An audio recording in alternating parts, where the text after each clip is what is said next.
Hey everyone, Joe Axman here, the mediocre astrologer. Meh, he's okay. Uh, Always makes me laugh. So I don't know. I think it's funny. Guys, I want to look at the astrology of occultists, the astrology of the occult today. And yeah, don't forget to hit the like button, subscribe, share, all that good stuff. Let's get right into it. As far as what to expect, I think we're going to see a lot of the same things as astrologers, but perhaps, at least with some of them, there's going to be a slightly darker influence. Okay, so first one on the list is Marina Abramovic, and she's alive today. She is a a Serbian artist, performance artist, but also an occultist. She's pretty dark, pretty gruesome, pretty gross, if you ask me. It says Yugoslavia, but that's just the way it is on here. It's actually Serbia, but anyway. So she's a Cancer rising. Moon's in Aquarius in the 8th house. So Ascendant Lord Moon in the 8th house. Excuse me. Sun in Sag with South Node and Mars. So South Node conjunct Sun and Mars. Interesting. In Sagittarius. 5th house. It's actually 5th moving into the 6th. Truly 5th would be Jupiter, Venus, Mercury in Scorpio, and Chiron. Actually, Mercury is stationary. So she's very smart, very intelligent. I mean, she's got to have something to make a name for herself, you know? It's not easy to make your name as an artist. And even though she's more than an artist, she is still, and I don't know which came first, you know, the chicken or the egg. Like, was she an occultist first and that sort of propelled her into fame, or was she an artist first and that sort of got her with the in crowd with the occultist? I don't know, but I've seen her schmoozing with some big names. You know, she sort of has a lot of recognition for an artist, which is not normal, not usual. So I think it's more having to do with she's kind of like in the in crowd, and then she gets. That's how it works. Like, you're just one of the not one of the boys, obviously in this case, but one of the people who just, you know, whatever they do, like, it's nothing. I've never seen her do anything good. It's not like she's great or anything. It's not like it's even interesting. It's just she's one of these people that they're like, she can do whatever she wants, and they'll be like, oh, look, performance artist Marina Abramovic is doing some great art stuff. It's nonsense, but she has rich friends, right? Powerful friends. So you know, and she's got this very heavy duty Saturn Pluto conjunction in the first, moving into the second, pretty much close to the second house cusp. And when Pluto and Saturn are in any combination, I mean, this is an old 1946. This is a common one. You see that a lot in, I mean, it's a generational one from that time, but super heavy, super serious. Especially in Leo, these people are, I mean, my father had this actually, Cancer ascendant with, you know, Saturn, Pluto in the second. And it's one of the things it was always hard for me to deal with, but like just obsessed with money and resources and all that. It's that Leo, this combination is just too heavy duty, too heavy handed. They might be very successful, a lot of them, because it pushes them, right? It really drives them to succeed, but not a great conjunction, in my opinion, in any sign. And we have there's one in Libra for the younger crowd, obviously. And we just passed one in Capricorn, right? But not something I'm crazy about seeing. It's just too much energy in one spot, right? Too much intensity. Pluto's super hyper obsessive. Saturn is strict and controlling and, you know, dictatorial, especially in Leo. There's too much pride and ego. Very heavy handed. Now Pluto squared Jupiter. And that, you know, that's going to kind of influence her belief system, her philosophy, and that's probably why she's leaning more towards like the dark side of occultism. Obviously, there's a lot of occult practitioners can be light or dark. It's not inherent. You know, a lot of naive people think just because you're an occultist, you're evil. That's not true at all. There's some very noble-hearted, you know, good people out there who are dabbling in the occult, but from, you know, a healthy, happy, holistic perspective. Okay. And she does have North Node conjunct Uranus in the 11th house in Gemini. So this is going to be, we saw the South Node Uranus with a lot of people, especially the enlightened gurus a lot of times. I mean, of course, other people as well. It's not an indication that you're enlightened just because you have South Node Uranus, obviously not. But Uranus can, especially in the 11th house, that's going to be very political, very social minded, social in the big sense, like social issues, right? I don't mean just like, hey, how you doing? Blah, blah, blah, blah. It could be that because it's Gemini, right? But this is going to be much more big-minded. 11th house and Aquarius, 11th house and Uranus both have this very expansive kind of thinking. And that also is probably why she's on the world stage. And we know about her because, you know, she's starting to think about like, you know, the really big picture, the really big issues.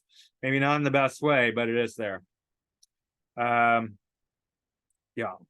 So then we have Mercury square Moon from Mercury in Scorpio, square Moon in the 8th house. So this is going to give her a pretty difficult, harsh expression. Mercury's stationary, like I said. It's very powerful, very potent. Mercury is ruling the 12th.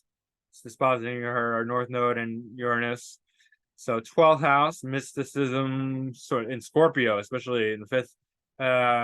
It's very mystical, spiritual, woo-woo kind of, you know, into like the magic stuff, right? Spirit and whatnot. Neptune, sesquisquare the moon. I mean, she's probably somewhat psychic, not very cleanly psychic. You know, if Neptune were trine or sextile the moon, that would be much better, right? Got a little. There's a trine to Uranus, right? So that's not bad. So there probably is some psychic capacity with her, but just really heavily obsessed with making tons of money, and her own self-worth and security.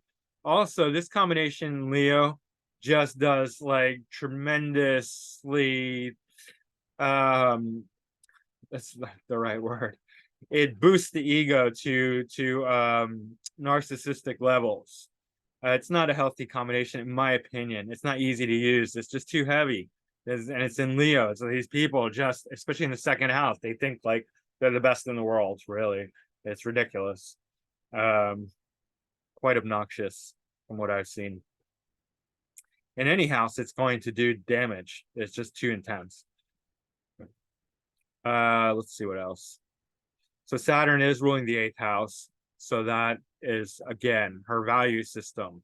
Her knowledge is her moon, you know, is becoming, you know, is involved with this Saturn, Pluto, and Leo conjunction at the 2nd house, right? So she's valuing her occult awareness. It's like a resource to her. Also with Saturn, 8th lord in the 2nd, she can gain inheritance, right? Because 2nd, so technically it's in the 1st, but it's still moved because Pluto's here. Then we're just getting this flow towards the 2nd cusp. So it can really share resources, hidden treasures, things like that can benefit her financially. So marriage or inheritance or something like that. South Node Sun especially is going to be very bohemian. These people tend to go off the beaten track of life and just want to live a very unusual existence, not worldly, just very, very unique and different. South Node Mars is generally not fighters, but they definitely can be. So Mercury's station. Mercury's very strong here. You can see. So one of the things about stationary planets is look at the speed. It's 0 degrees, 3 minutes, and 43 seconds. So that's equivalent with an outer planet, right? So Mercury, the fastest inner planet, not considering the moon, which is, moon is in its own class, revolves around the Earth. But Mercury revolves around the sun. It's the fastest planet to revolve around the sun. But here it has the sort of weight of one of the outer planets, which are technically the most powerful, right? So that's why Mercury is very, very powerful when it's stationary. Any planet that's stationary becomes very powerful, because then it has like the weight. It hits with the level of like whatever planet that it resonates with, right? So my Mercury is pretty slow. It's only reaching up to sort of like the level of Jupiter, but hers is like hitting with the sort of more like Uranus, I guess you could say. That's the weight class it's hitting in, sort of as an analogy. It's punching above its weight class, way above. So that means like when she speaks, you can really feel it. Like when I speak, I think people can feel it too, because people get offended by what I say. So it means it's not like, it's just nothing. It's not nothing, because, my communication is Mercury ruled. It's in the 7th house. It's Taurus, which is already slow, and it's in good dignity, and it's slow. So it's like packs a punch, right? So Jupiter and Mars are in mutual reception. That's 4th and 5th and 6th house, rather. So daily work and art, daily work, right? So she's an artist, obviously, so that makes sense. But I think that's it. Yeah. Let's go to Margot Adler. I don't know this person, so I copied a little blurb here. Is an author, journalist, lecturer, Wiccan priestess, and radio journalist and correspondent for NPR. Correspondent for NPR. NPR is the worst. I'm sorry. They pretend that they're unbiased news, but they're totally just Democrat bullshit nonsense propaganda. It's paid for by tax dollars. It's crap. NPR's crap. So just in case you wanted to know my opinion about that, now you have it. Her grandfather, Alfred Adler, is considered the father of individual psychology. Okay. So Mercury in Pisces in the 12th, but almost conjunct the ascendant, very close, right? Conjunct the ascendant, but out of sign, you could say. And at the anaretic degree of Pisces. So that's this Mercury already, we can tell, is very, very out there. Mercury in Pisces can be psychic, okay, very easily. Okay. Sun in Aries, exalted Sun, domicile Venus, North Node, Uranus, like we just saw with Marina Abramovic. Mars, Saturn, and Cancer. That's a heavy duty one. That's not a good one, right? Because I should say that when these planets are in poor dignity, it can go either way, because it definitely can. It's not necessarily that the person is going to be bad or undignified. They can, when you can't embody a planet, you project it, right? It's like we outsource it, right? So if a planet does not fit your own nature, then you attract that energy externally, right? This could be other people coming into your life, into her life, like obviously 4th house home. So maybe she has a home where sick people are living, right? Because she's not going to embody this. Well, she is Mars, actually. So that actually is her. So some health issues, weakness, short life. I don't know what happened to her. I don't know the details, but that's a possibility. So when the ascendant lord is in poor dignity, then they live a short life, or they have physical weakness through their normal long life. Okay. Obesity, a lot of times you'll see with ascendant lord in poor dignity.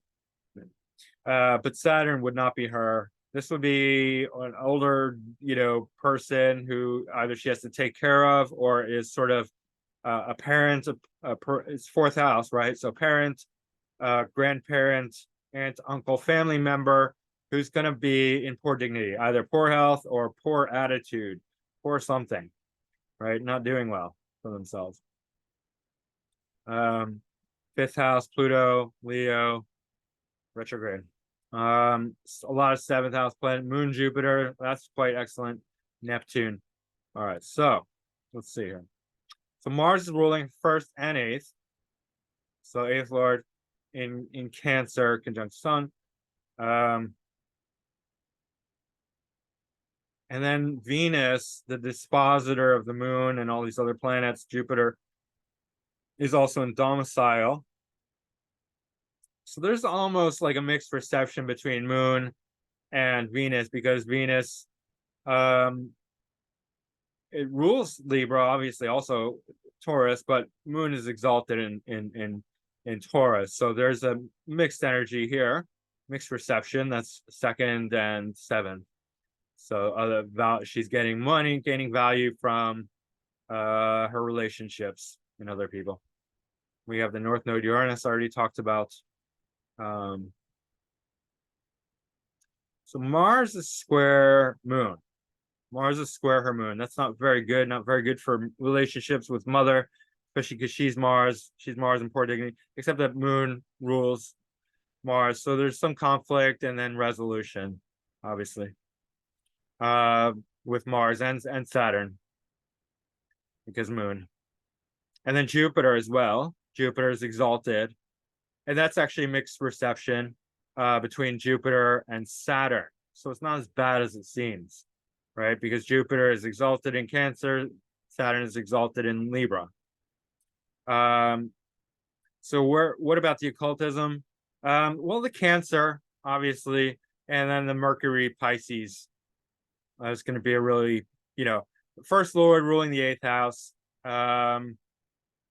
Saturn, obviously, Saturn's going to rule Aquarius, so Saturn's still going to play a big role, as well as Uranus, North Node, and then this Mercury's ruling the third and the sixth, because it's natural zodiac.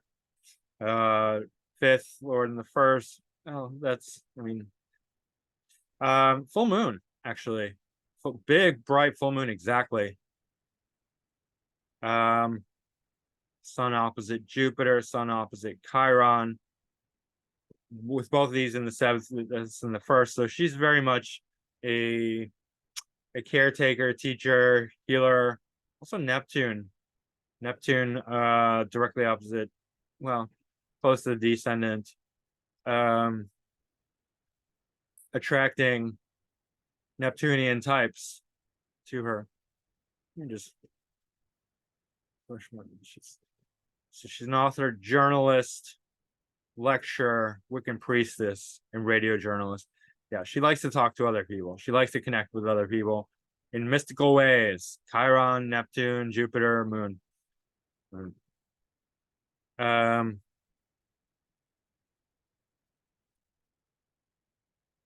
So this Mercury, this North Node Uranus, and this Mars and Saturn. I guess Pluto in the fifth house for spiritual practices. Mars square the sun. It's actually a T square. So Sun, Moon, Mars, all pretty tight. That's interesting because it's her big three, our Ascendant Lord and her Sun and Moon, all in a T square.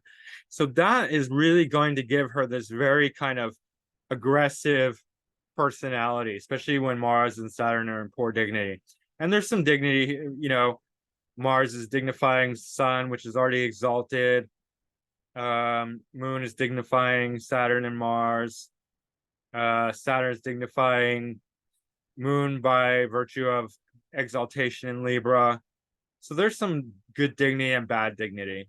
So no wonder she kind of likes Wicca, because it's sort of like the morality is really opened up and that sort of thing. And I have no idea whether she's a good witch or a bad witch.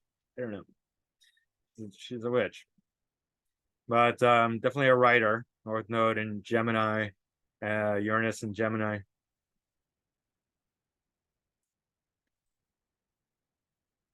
So you can check the speed of the planets and say, Okay, so Mercury's at 35 arc minutes per day. That's pretty much closer to the range of Mars. So now Mercury is operating like Mars. Mars is slow. Mars is actually slower, but it's normally slower.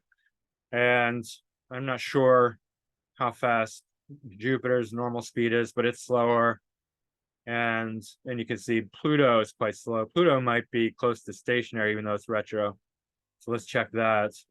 And yeah, Saturn, Jupiter.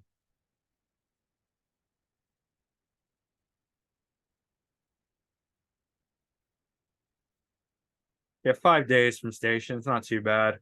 So, pretty potent Pluto there, which is it's not really making very many, it's making a bisextile to the sun. So, but it's in the fifth house. Fifth house does have strong sort of spiritual, it's sort of like a more basic ninth house. It's education. If ninth house is philosophy and religion and God, fifth house is like spiritual practices, books, texts, things like that. Let's keep going. Alice Bailey, she is a prominent occultist.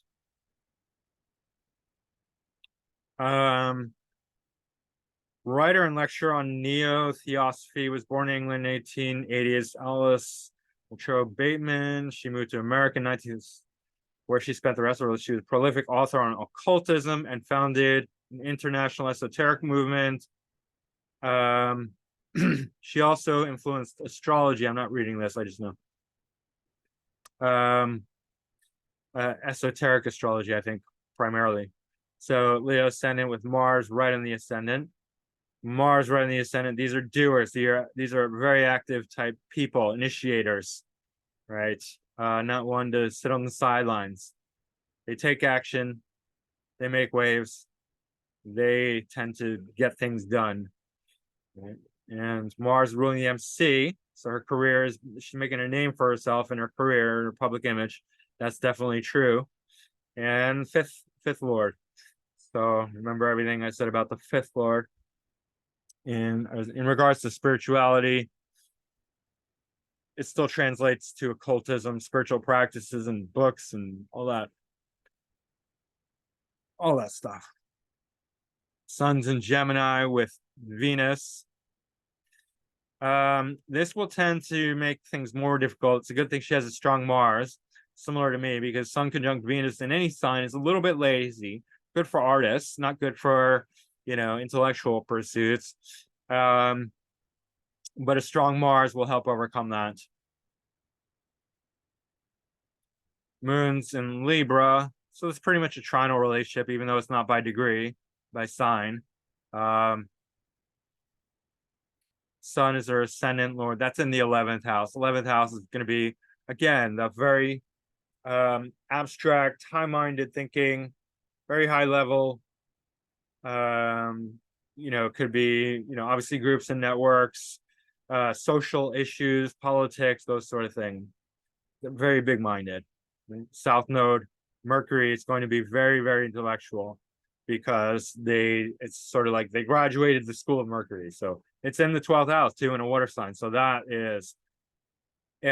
could potentially be psychic. Definitely. She's tapping into otherworldly stuff here with the South Node, Mercury, and Cancer in the 12th house. It's a lot of water. And then Mercury definitely relates to psychic. You see that often. Mercury in Pisces, Mercury in the 12th, Mercury in the 8th, Mercury in any water sign will have somewhat, depending on other factors, but potential for strong psychic ability. Jupiter, Saturn in Aries on the MC. So Saturn's obviously not in good dignity here. But again, there can be something, public image, where she's working with the public in a way where Saturn is an external factor, having to deal with possibly, because I don't know her. I'm just saying possibilities.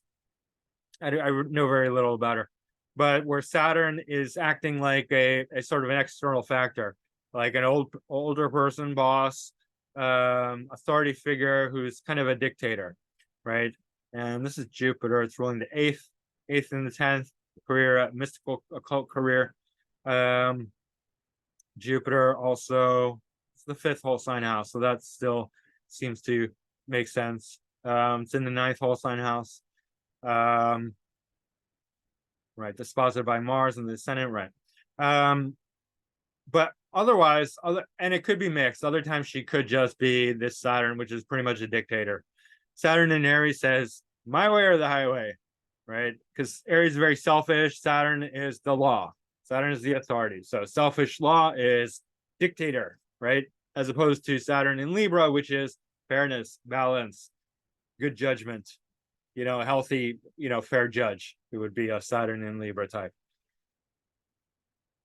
But you do have to look at the opposite, especially when it's conjunct any point. When a planet is conjunct a point or another planet, or opposite another planet, you look there. So Saturn being close to the MC is going to have a beneficial effect on the IC because there it's exalted. So home life, she's going to be very fair and balanced. It's just public. She's going to be a dictator. And she could have a very nice, upbringing both, and home life in general, and home. Right. Neptune, Chiron, Pluto, and move from the 10th, moving into the 11th. They're not really doing very much. I mean, Pluto, I guess, has a wide trine to the moon out of sign, but moon would dignify Pluto by this aspect because it's exalted in Taurus. So, perhaps there's something there. Neptune in the 10th is, a public image or career that involves Neptunian things, and she's a mystic. She's an occultist. So that's definitely seems to make sense. Uranus is not doing a whole lot. It's in good aspect to the nodes, and it's in the 2nd house. So money issues up and down, value, Virgo. So she's definitely going to be a bit more modest. Well, I mean, Mars in Leo and the ascendant. I take that back. All right. She has almost everything direct except her nodes are stationed, but it's everything direct and fast, which is really interesting. It's fascinating that in fact she's an occultist because of this, because everything direct would tend to give her very little resistance. But this Mars on the ascendant and Saturn in Aries, I mean, I guess that would be enough. I mean, Pluto is on the 11th house. I mean, Uranus is on the 2nd. She's got a lot. North Node in the 6th and Capricorn. So she does have a lot of resistance otherwise, but usually it's often due to retrogrades. Everything direct, people with everything direct tend to go with the flow a lot. Yeah, there's nothing else to see here. Everything's moving fast.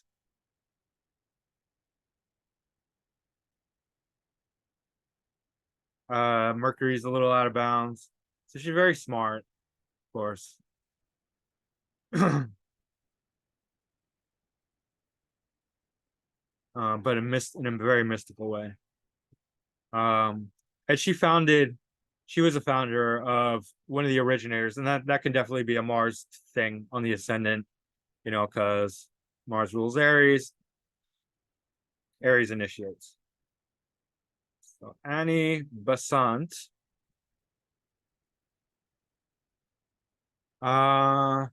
She was a prominent theosophist, women's rights activist, writer, and orator. She went to India. She was British woman, went to India. And then did a lot of women's rights stuff. So, I mean, I'm not sure how much of an occultist she was versus how much of a activist she was, and maybe one more than the other. I don't know. But anyway, she has this South Node Uranus conjunction. Remember, Uranus is playing a very active role in astrologers, occultists, and spiritual types, right? The South Node, North Node, Uranus, right? I have the North Node Uranus on the ascendant, right? And she's got it in the 1st house. south node, along with Pluto in Aries. And then Mars is in Taurus in the second. Mars is her ascendant lord. It's not in good dignity. So I'm not sure how long she lived or what health problems she had, but she's got this tremendous moon Jupiter in Cancer in the fourth house. That's excellent. It's in Cancer. It's moon. It's probably very psychic. Water house, water sign. It's the moon. So that's really quite strong. And then, Jupiter really expands the heart, makes it very generous, benevolent, loving, caring. These people are really nice to be around because people love them and they love people, and they're just very generous and big-hearted. Right. And so she's fighting for women's rights. Okay. That's very obvious, probably in her homeland. I mean, she did go to India, but I think it was also in her homeland. It's got this sesqui square to Neptune. That's a little wide. Oh, no, it's not. It's not the pi degree. Right. That's actually exact. So difficult.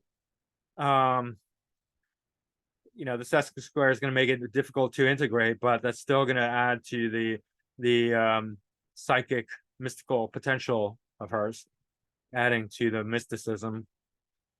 So she got North Node Sun in Libra and Venus in Libra, Mercury in Libra, Chiron in Libra, Libra stellium, seventh house, obviously. So first seventh house stellium.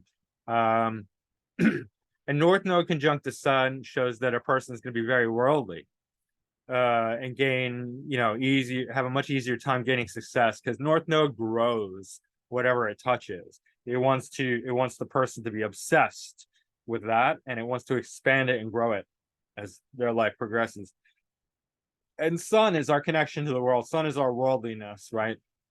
So South Node conjunct the Sun, they want to leave the world. North Node conjunct the Sun, they want to put their, footprint right into the ground of the earth, of the world. They want to leave their footprint. They want to make a mark, leave a dent, gain recognition, move the needle, right? So she's very much about communicating with other people, doing business with other people, having relationships, all kinds of things like that, being worldly. Let's see.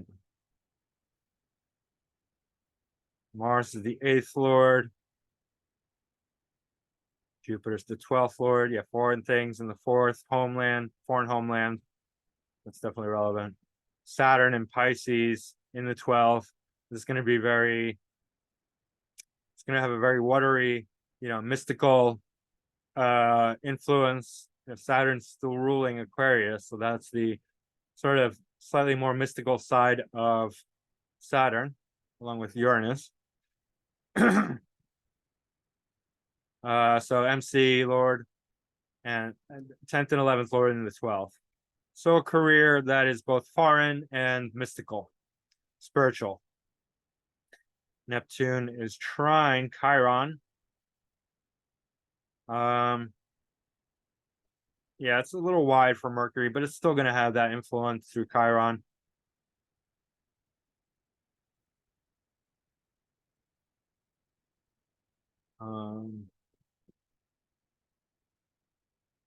Let's see here. Mars is slower than Jupiter. So Mars action is going to be more potent than her philosophy. I would say that makes sense. I mean, they're almost the same speed, so, relatively the same, but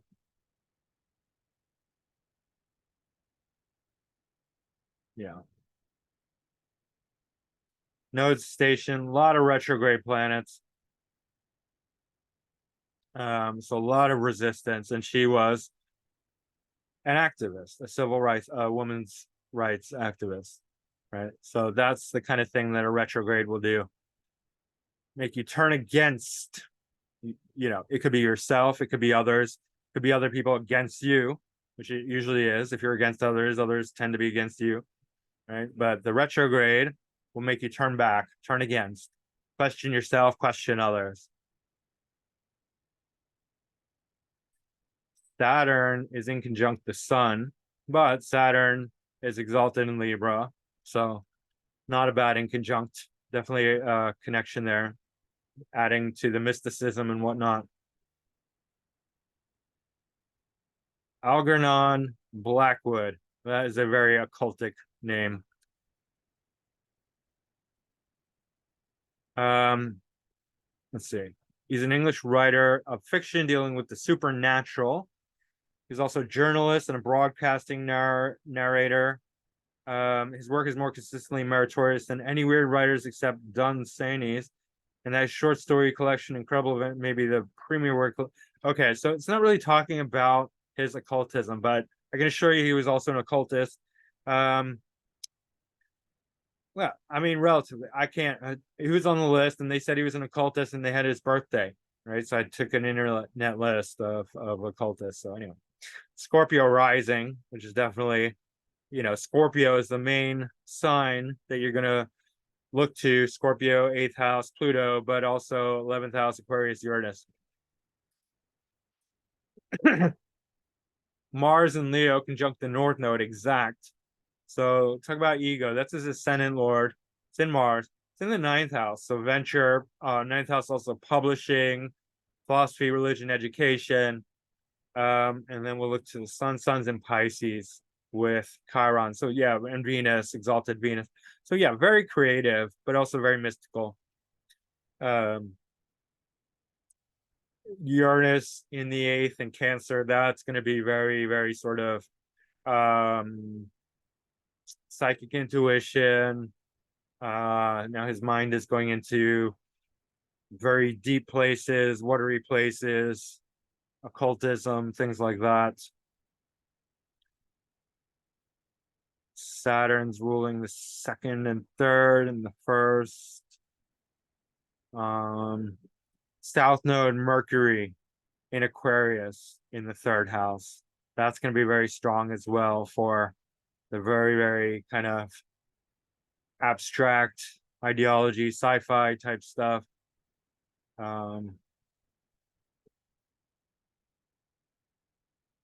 Jupiter, Neptune, that's going to expand the creativity a lot. Neptune dealing more with creativity, Jupiter with expansion. All right. Pluto square Mars. Pluto square the nodes. Mars is his ascendant lord. So Pluto square the ascendant. That's intense because Pluto square Mars is very aggressive. It really makes the person work hard, gives them very intense drive because Mars is aggression. Mars is physicality. It is also his ascendant lord.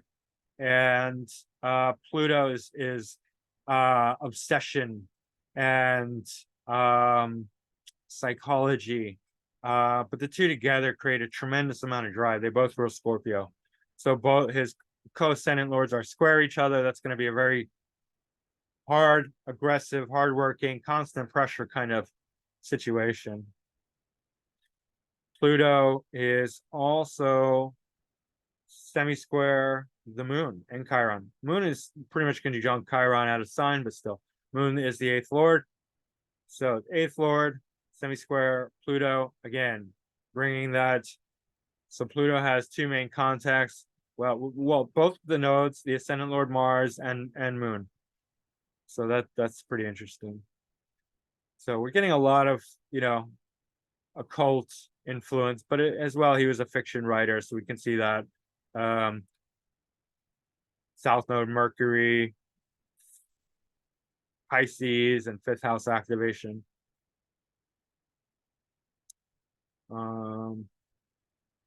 Third Lord, 1st house. 3rd Lord, 8th house. All right. Some, I guess, biceptal between Uranus and Moon and Chiron.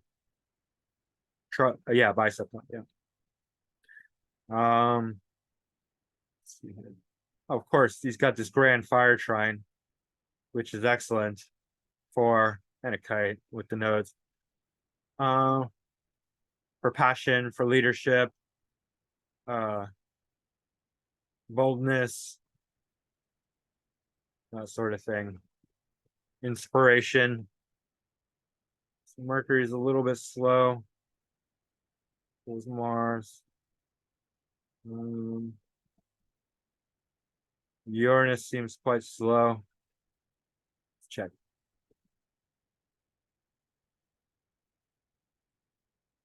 Seven days from station, not too bad. All right. Helena Blavatsky. She was a major player in the occult scene. Madame Blavatsky, Helena, she's was a founder of the Theosophical Society, main founder of the Theosophical Society. So there was an occultic branch which Steiner became a part of. So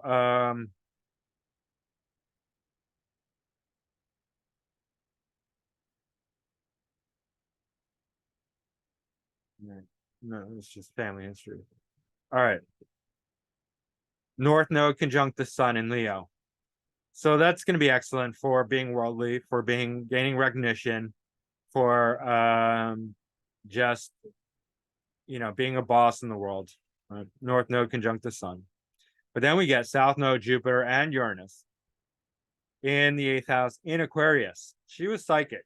Now she was very psychic. They clearly talk about that.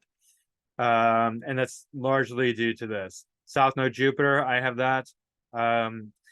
South Node Jupiter really gives a person the ability to be a teacher. That's just astrology. I'm not trying to brag or anything like that. It's just what it is. And it means that after they're young, they'll no longer be able to have a teacher, because South Node Jupiter will just repel. Teachers Jupiter. South Node is detachment. They know how to be a teacher. It's very natural for them, but they can't have a teacher. And also South Node Uranus, South Node Jupiter and Uranus. And Jupiter and Uranus together show that the belief system, the philosophy, the religion is very radical, very sort of out there. 8th house, Aquarius, like really, okay, big time. And that the North Node conjunct the Sun, so it shows that she's really supposed to create something, out of this South Node Jupiter, Uranus, Aquarius. Right. Sun is domicile in Leo, 2nd house, knowledge, speaking, value system. This could be wealth and whatnot, but for her, it was more about speaking and bringing this 8th house Jupiterian, Uranian, Aquarian wisdom into the 2nd house of speech and communication, with Mars, Saturn, Mercury exalted and domicile. Moon, Cancer ascendant, Moon's the ascendant lord, conjunct Venus in the 4th quadrant, 4th whole sign house. All right, so that's very much the 4th. But Moon is opposite Pluto, big time. Venus is domicile, Moon's in Libra, Moon's opposite Pluto. Well, that's intense, and that also is going to be very psychic. If they can handle it. I mean, that could also be crazy making. But obviously she's strong enough. It's her ascendant lord, opposite Pluto. And she was pretty I heard she smoked a lot. Like she ate a lot and smoked a lot. And that's very much like this 2nd house, strong 2nd house influence, North Node and Venus. Because 2nd house is also about food. Right? Now let's see, Sun opposite Jupiter, square Chiron. That's interesting as well. Definitely unique, definitely different, definitely kind of weird. Neptune on the 7th, so very much mystic to others. Whatever's close to the descendant is also going to have an influence on the ascendant, just like MC, IC. They both. If it's on the IC, it influences the MC. If it's on the MC, it influences the IC. Same thing here, right? Planets on the descendant affect the ascendant. Planets on the ascendant affect the descendant.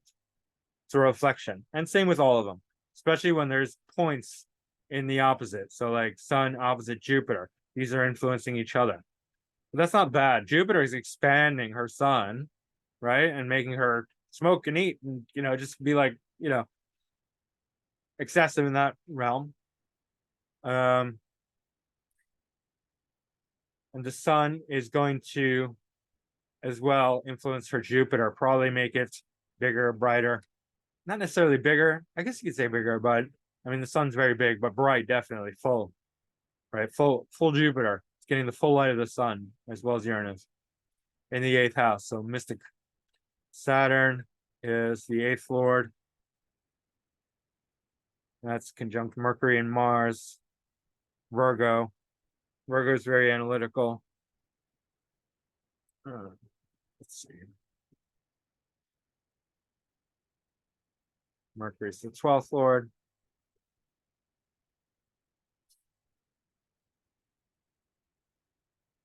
Jupiter retro, religion.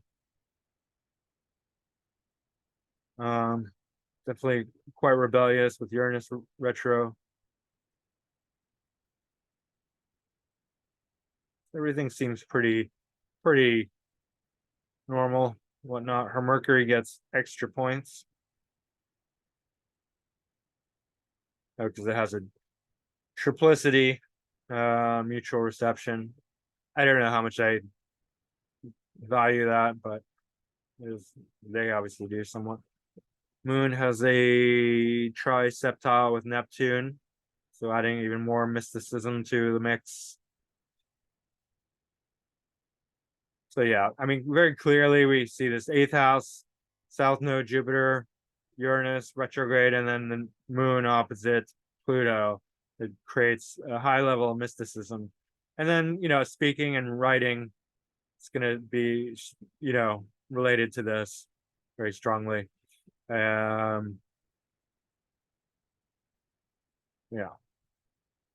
MC, so Pluto in the 10th. MC Lord Jupiter in the 8th. Okay. Let's keep going.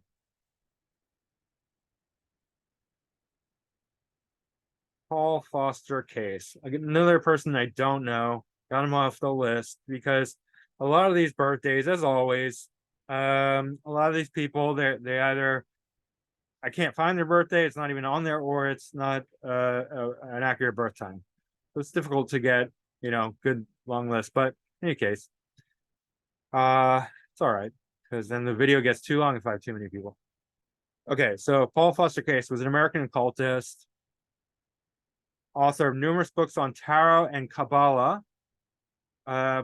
His greatest contribution to the field of occultism were lessons he wrote for the associate members of the Builders of Aditum. I never heard of that. The knowledge lectures given to initiated members of the chapters of the BOTA. Okay, so Builders of the Aditum. So were equally profound, although limited distribution has made them less. So it's another school, another mystery school, right? Tarot, Kabbalah. All right, that's enough.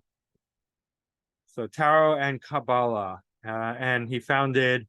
I think it was that he founded the BOTA, or at least gave lectures on it. So I can't help but notice first this Mars and Scorpio on the 12th. That right there, when you double up on the water, which happens with fire ascendants, that's really strong, right? And Mars is ruling the 5th and the 12th. 12th and the 12th, 5th and the 12th. All right. Ascendant Lord Jupiter conjunct Venus in Leo in the 9th. So mysticism, not mysticism, I mean, philosophy, religion, higher minded. It's gonna, the 9th house definitely has a, has the spiritual, philosophical qualities to it, but very high level.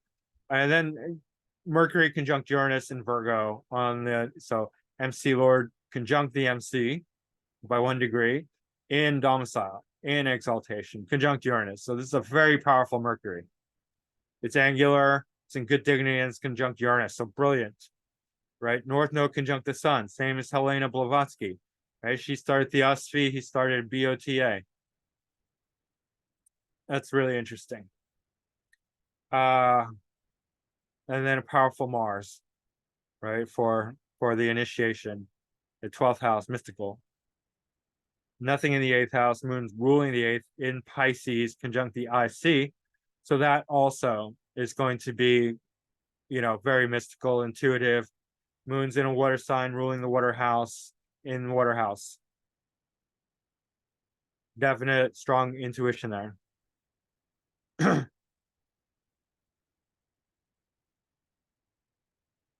South node is in conjunct Mars, but it's in Aries, so that's probably not so bad. Pluto, Chiron, Saturn, and Gemini in the 7th. Well, Pluto's in the 6th technically, but it's pretty much conjunct the descendant. So definitely wants to psychologize other people, perhaps control them and manipulate them as well. And Saturn being a natural authority and creator in the 7th of long-lasting, stable relationships. Although Gemini, it's kind of a conundrum, bit of a contradiction. Saturn in the 7th house is supposed to create long-term stable relationships, but Gemini is the opposite of that. So that's interesting. And then Saturn is square the moon and Mercury, and moon and Mercury are in opposition. And Mercury is in poor dignity in Pisces, but Mercury in Pisces is not very dangerous.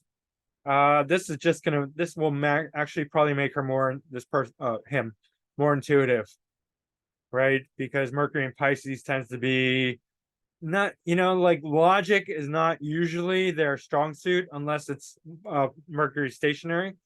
But they can be very intuitive, very psychic, imaginative, explorative. Like the mind really just wants to explore the universe with Mercury in Pisces. It's not in Pisces, it's in Virgo, but because you have to look at the opposite. So we got Moon square Saturn and Mercury square Saturn. So Saturn is the focal point of this T square. And Saturn is ruling the 2nd and 3rd house in the 7th. It's gonna make this, it's really interesting because again, it's Saturn in Gemini. That's very scientific, Saturn in Gemini. Because now you're bringing sort of like Mercury and Saturn together, right? Even though by square, but Mercury's ruling Gemini. So it's interesting because Saturn and Moon is not really great. Saturn and Mercury's fine, especially when Mercury is in good dignity and rules Saturn sign of Gemini, right? But this Saturn Moon would be much more difficult. Make this person much more Saturnian inside, having a much harder time to express themselves. Even though Moon and Pisces is highly expressive. So it's a weird combination. There's definitely some issues and conflict there that would come out in their relationships. All right.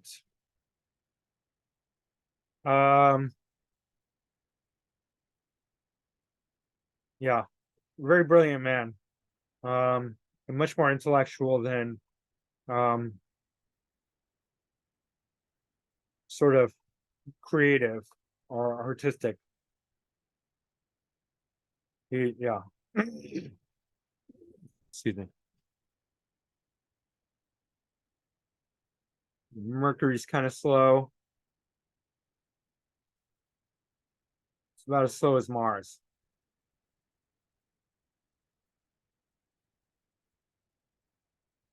Saturn's slow. About as slow as Pluto. Slower than Pluto. So, I mean, that's one of the things I look at, right? So now if Saturn's slower than Pluto, it's more intense, more potent, more powerful than Pluto in this case. And that's the Saturn and Gemini square the nodes, or square, sorry, Moon and Mercury.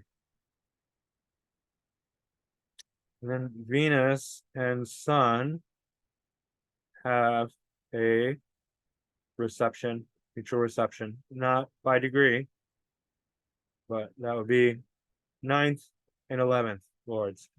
So spiritual community, you could say, mystical community. This could be a educational community for some people, like college or something like that. But I think for him, it's more like the occult community. So eighth lord moon is becoming very intuitive and mystical. Square Saturn, it has a much more scientific, hard-nosed quality. Saturn in Gemini, much more intellectual, right? So he's bringing intuition into the intellect with this combination, with Saturn being slow, being square Mercury, MC Lord, right? So ascendant Lord Jupiter is conjunct Venus. Venus is ruling the 6th and the 11th. Interesting. So moving into communities and everyday life, something like that. Jupiter and Venus together are really quite excessive. So definitely a lot of love for philosophy, religion, higher studies, that sort of thing. Okay, let's keep going. Aleister Crowley, definitely a trickster, right? He used to say stuff just to fool people, just to mess with them, just to fuck with them. And that's Uranus in the first house in Leo. You know, you got the ego, the pride, and you get the Uranus. But Uranus is very, very close to shock, right? Because I have Uranus on the ascendant. This is like an impulse to be different, to be unique, and to shock, right? If you can create shock value, that's very satisfying for Uranus, right? So he'd say, "Oh, I'm the wickedest man in the world." It's just he's messing with people, right? And Uranus is also opposite Saturn. Saturn's in Aquarius. Uranus co-rules Aquarius. Saturn rules Aquarius. So this is sort of between seriousness, between a very sort of your Aquarian seriousness with Saturn and, you know, steady relationships, but Saturn's retrograde. So it's sort of like, you know, disobeying the law, if you will, which he was, and being shocking, sort of like this play here. Saturn, I mean, it's not a very, it's interesting because, you know, Uranus co-rules Aquarius along with Saturn. Saturn's in domicile. So Uranus only helps this this Saturn. It doesn't harm it at all. However, Saturn is not good in Leo, right? So Saturn is kind of a problem for this ascendant, Leo ascendant, and Uranus here. So that would have to do with his health and his longevity, possibly, and just his general integrity. So relationships are tend to be better than him as a person. Interesting. Now he's got South Node and then widely conjunct Sun and Venus, where Venus is domicile, Sun is debilitated, right? So Venus in a strong Venus, weak Sun can definitely show somebody that's hedonistic, right? Because then they want to indulge. And that's basically what Aleister Crowley was. That's if you want to understand like the real essence of what made him become sort of like dark, like he founded Thelema, which is basically a pre-satanic religion. Do what thou wilt is the whole of the law. That's this Venus, this very indulgent Venus that is stronger than the sun.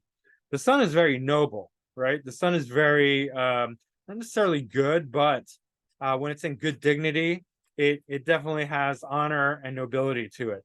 When it's in poor dignity, especially where Venus is much stronger, then indulgence takes over, right? You know, money, wealth, luxury, goods, like good food, good. It's not that any of those things are bad, but when they lead the way, it can, you know, lead a person down a false path, an egotistical path, which is what really happened. He was using mysticism to reinforce egotism. He's got an eighth house moon. It's right at the it's actually conjunct the ninth cusp, but it's in Pisces and it's in the eighth whole sign house. So eighth, ninth influence, which is moon. Sun is also his ascendant lord. So his health, and he was kind of fat, right? His health is not great. North Node in the ninth house. North Node in the ninth house wants to start their own religion, right? That's one of the things, because North Node is growing, expanding, creating. Ninth house is religion, philosophy, right? So Jupiter is ruling. Jupiter's ruling the ninth cusp and the eighth, and that's in Scorpio along with Mercury. So dark philosophy, dark occultism. Mercury's ruling second and third, as well as the 11th whole sign house. So so that's speaking and communicating. Mercury and Jupiter also together really expand the expression, right? I have it in Taurus, a little wide, but Charles Manson had it really tight in Scorpio. So these people are big talkers and very influential, because Scorpio does have that power of Pluto, the psychology that likes to manipulate others and control others. And because they have the psychological advantage, they're very good at it, right? I mean, that's the whole thing with Scorpio, Pluto. Pluto more intensely. The planet is always going to be more intense, much more concentrated version than the sign, right? So just to put that out there. But Scorpio still has that ability to be very persuasive in a deeply psychological way. Like they intuitively understand psychology. They potentially can understand you better than you understand yourself. Hey, it is what it is. It's in the fourth house. So his homeland. Moving to the fifth. I mean, well, it's the fourth whole sign house in the fourth quadrant, so let's call it the fourth. But the fifth cusp is in Scorpio as well. Mars is in the sixth in Capricorn, so it's exalted in the sixth house. So he's a fighter. So good thing he has a strong Mars, because he's very Venusian and Martian as well. Martian, I guess. But there's a T square as well with Chiron, so definitely weird, right? He was weird, definitely. Why? I don't know. What good is it going to do? But he's got Mars trine Pluto. Let's see, Mars is ruling MC Lord. So MC Lord in the sixth. And where am I? Fifth. So fifth Lord, sixth house. And MC Lord, sixth house. So definitely very competitive, very aggressive. And that's in a trine with Pluto, and Moon's the midpoint. So these are almost exact. So this Moon is very intuitive, even potentially psychic, especially with this combination with, well, Mars is not really going to make it, Mars and Capricorn is not going to make it more psychic, but Pluto will. And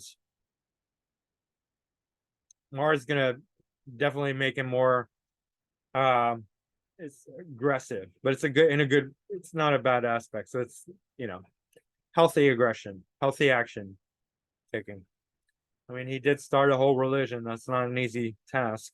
But Mars is square Chiron and Venus.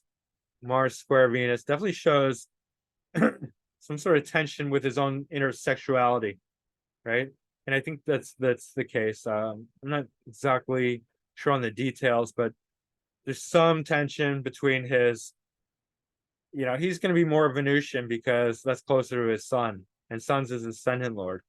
And there's a square with this Mars. So he could be very aggressive, but when he was aggressive, it sort of made him happy. It was very easy because there's that easy relationship with the moon. but tense relationship with Venus, Sun by extension, and Chiron in the 6th.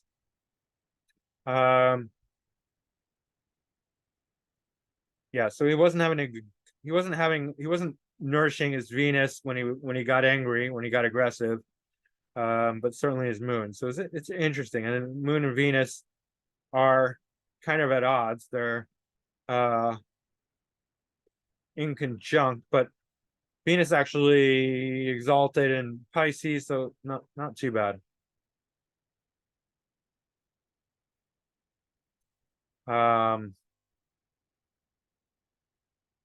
Again, South Node widely conjunct the Sun. These people become bohemian. And I would say that fits Aleister Crowley. Definitely off the beaten path. Moving into the 9th house of, public image, because it's conjunct the MC, but religion. And then Pluto on the 11th, Neptune in the 10th, Chiron in the 10th. Definitely a weird public image, Neptune. So very easy to deceive the public. She was, like a lot of performance artists in general, actors, musicians, and politicians have this. Because politicians are a lot of times just liars and actors. Nothing more. Really. Pluto's not in good aspect to the nose, but in good aspect to Mars and Moon. All right. The dignities. Mars is out of bounds. Mercury's slow. Definitely has a good solid mind. Saturn's retro. So questioning the law, questioning authority. And then Neptune and Pluto. And I haven't quite gotten my thumb on how to encapsulate Neptune and Pluto retrograde, but I'm working on it. I mean, when Uranus is retrograde, it's going to be very rebellious. When Neptune's retrograde, then the sort of like the mind, the deep inner mind, the psychology, as well as Pluto, obviously becomes more questioning, goes in reverse, the psychology, the imagination, but still don't know how to put it into words. Yeah. All right. I think that's wrong thing. Dion Fortune.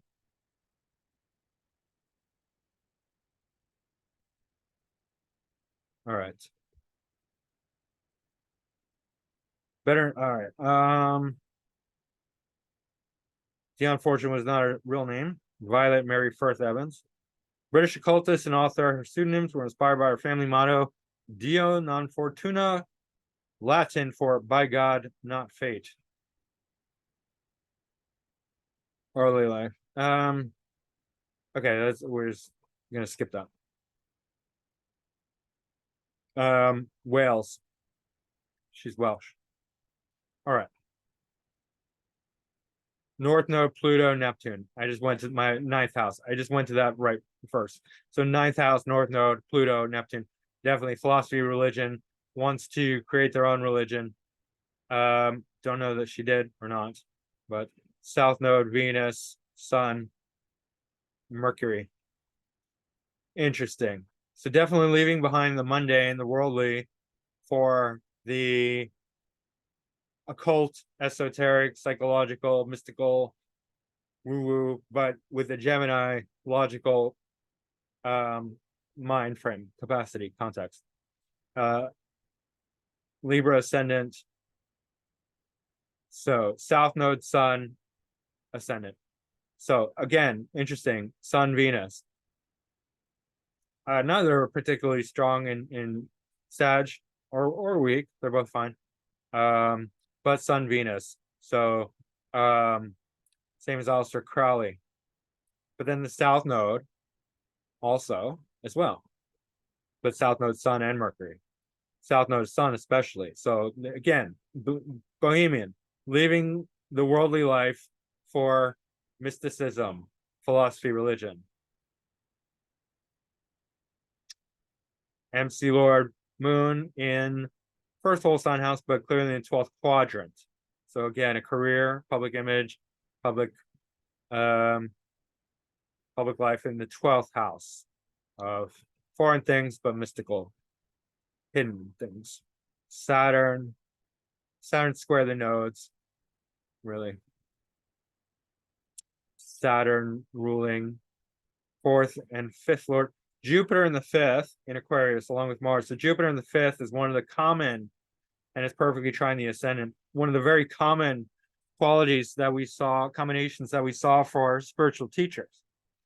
So she's a spiritual teacher to some extent, teaching Aquarian things, which would be abstract ideologies, very advanced concepts, social, political issues, groups and networks, utopia, dystopia, that sort of thing.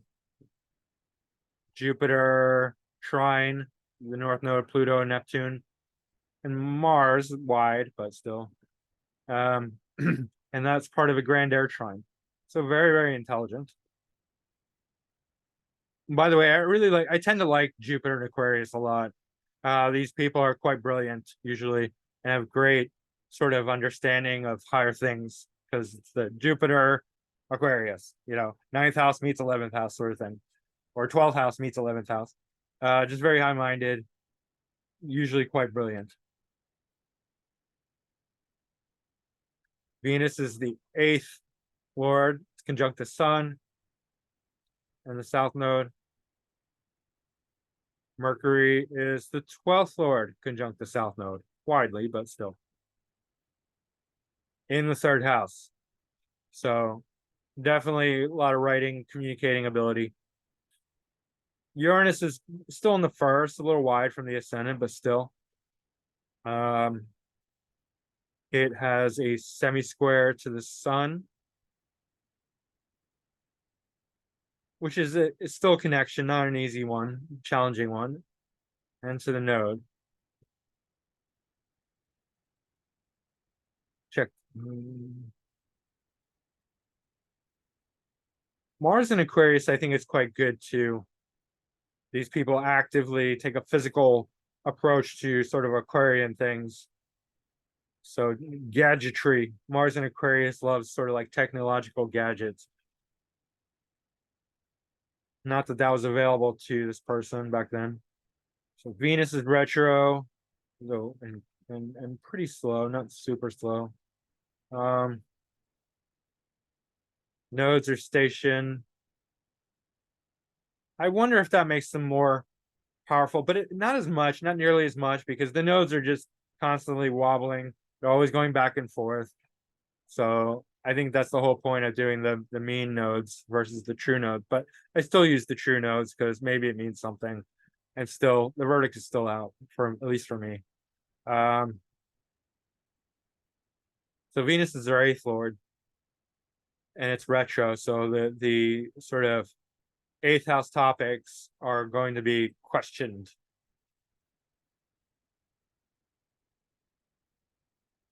And once again, I don't mind myself. Doesn't really say much about her. British occultist and author. And anyway, all right, let's keep going.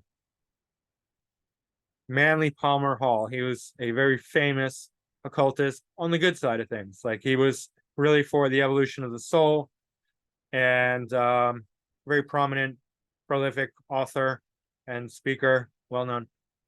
Aquarius ascendant, Moon in Aquarius, and then Mercury in Pisces, Venus in Pisces exalted, and Sun in Pisces. And this is great. I mean, you see this. Actually, Bach had this combination, but it was in the 12th house. Well, Sun in Aries, but anyway. So very creative, right? Because Venus in Pisces, Mercury in Pisces is going to be much more psychic, intuitive. Pisces in general, North Node in Scorpio. Let's see here. So Uranus would be a co-ruler. It's in the 10th quadrant, 11th whole sign house. And then Saturn in Capricorn, conjunct Jupiter in the 11th. So ascendant lord conjunct Jupiter, it's going to expand his, so his ascendant lord is in great dignity. Jupiter, not in great dignity here, but still because, so Saturn's obviously the stronger of the two, but Jupiter is going to enhance, it's going to make him more Jupiterian, first of all. So he's naturally a teacher, right? And it's going to expand his significance. 11th house, groups, networks, social, ideological, abstract. Mercury is the 8th lord. It's in Pisces in the 1st house. Sun, we would say, I mean, that's clearly in the 2nd. There's nothing really, well, Mars is square the nodes. And exactly, Mars is ruling the 3rd whole sign house, not a cusp. And the 9th lord, 7th house. So that mystical occult philosophy is going out to others in relationships with Mars very aggressively. Mars in the 7th can make great leaders, not so great for relationships, too bossy. But this is going to dignify the North Node in the 9th house because Mars rules. And Mars in Leo is so proud. I mean, I'm a Mars in Leo. I have the same configuration. Mars and Leo conjunct the square the nodes, but Mars is my ascendant lord, and it's conjunct the MC. But here it's conjunct it's in the 7th house squarely, and it's retrograde. So definitely questioning himself and others, more others with this, but still. Moon's ruling the 6th house and the 1st in Aquarius. Something very competitive and mundane about that moon. Moon is trine Neptune. Pluto is square Mercury, or Venus, sorry. Pluto opposite Uranus, square Venus. Interesting. Where Venus is 3rd lord and 9th whole sign house. That's gonna add, I mean, let's see. It's gonna make this Venus really intense. So these are both outer planets, both malefics. 3rd house, communication, siblings, South Node, early life, books. So he's definitely gonna have to write books on mysticism and very profound insights. This is partially his ascendant lord along with Saturn. Venus is exalted, it's conjunct Mercury. Pluto's in the 4th. Pluto in the 4th can show abuse from an early age from a family or somebody in the family, especially opposite Uranus. So that's really interesting. That could be shocking trauma, abuse with this Venus.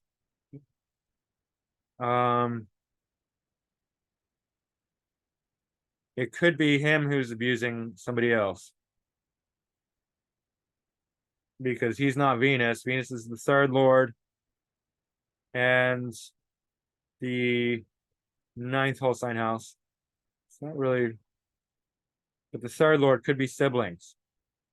One of his siblings could have been abused by him or somebody else. But definitely for writing books. 3rd lord in the 1st, conjunct Mercury. Mercury's the 4th. And the 8th lord. So definitely mystical, esoteric, occult type books.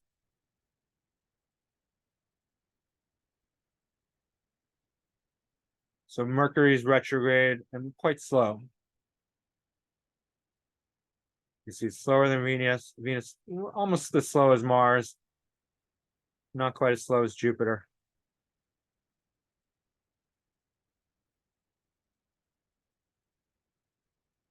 This Uranus looks quite slow.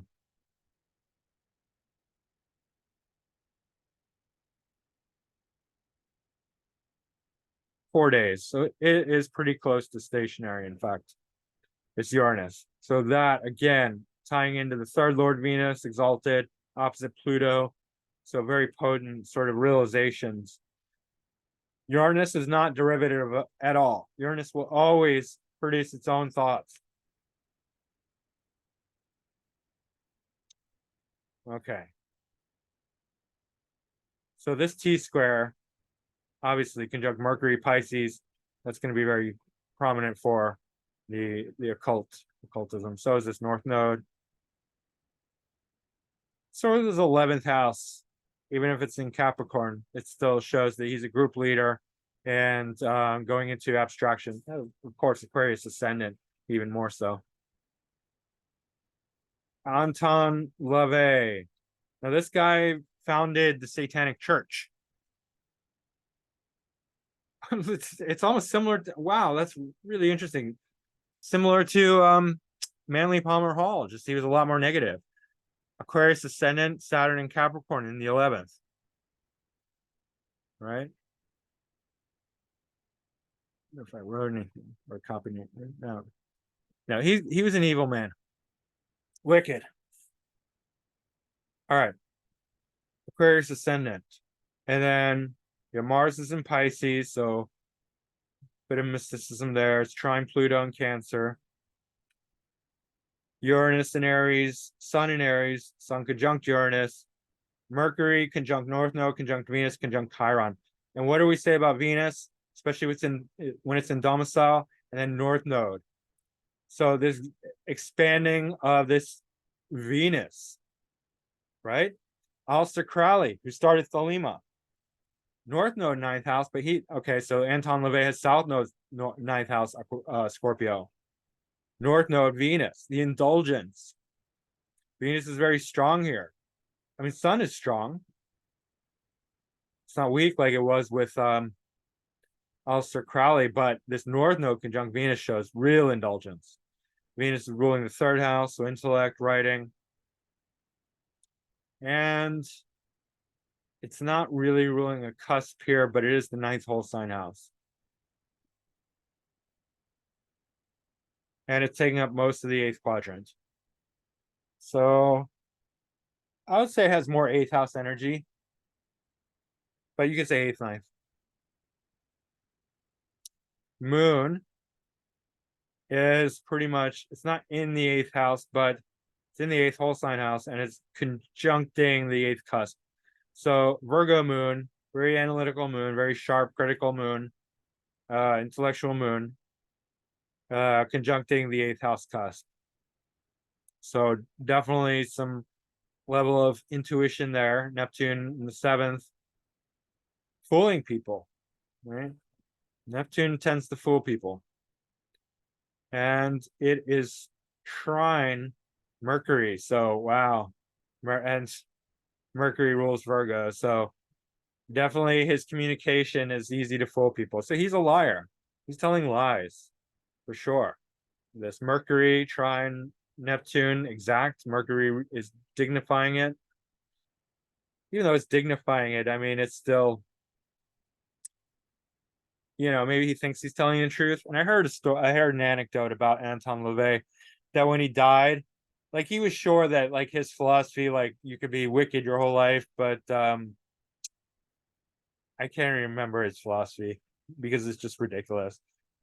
But then when he was dying, he's like, no, this is not how it's supposed to be at all. No. And I don't know, something very disturbing about that. Like he saw something dark on his deathbed, maybe he's going to hell. I don't know. I don't believe in hell like the Christian church, but I do believe that the soul goes through a karmic cleansing if it needs it, which can be very uncomfortable because it's burning up all this excess karma that it didn't get to burn in life. Burning karma when it resolves into pure consciousness, when it's negative, when it's heavy, when it's unclean, it's very uncomfortable with that process. That's why we avoid it.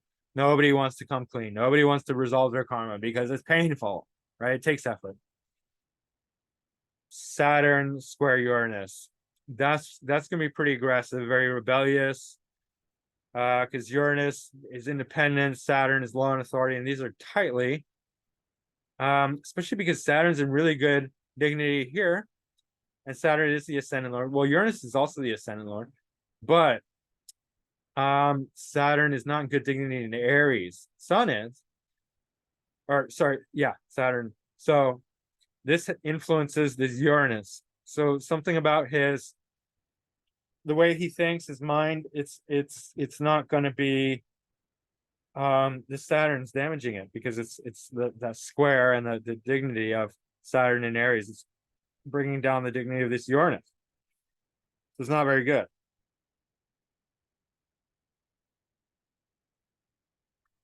Jupiter is in Gemini in the 4th house. And normally we could, if we saw some other things that would make up for that, but Jupiter in Gemini is not very good. And then we have, so see, ninth lord is, we have the South Node in Scorpio, Sponsor Mars in Pisces, trine Pluto. So the belief is not, first of all, his belief system, his religion is going to be very dark, scorpionic.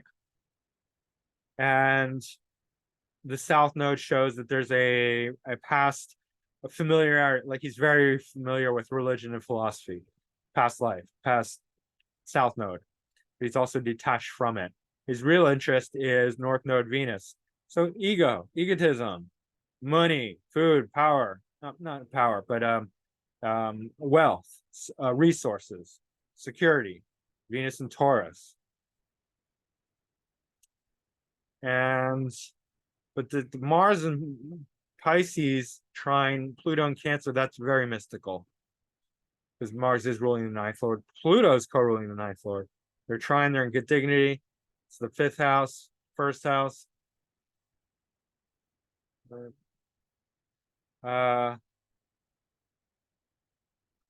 Moon seems to have a sesquisquare to Chiron. A certain mental disturbance, maybe felt like an outcast.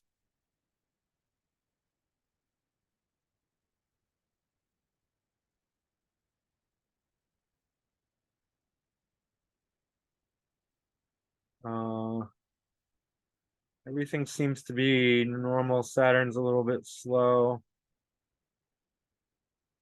Neptune's retrograde.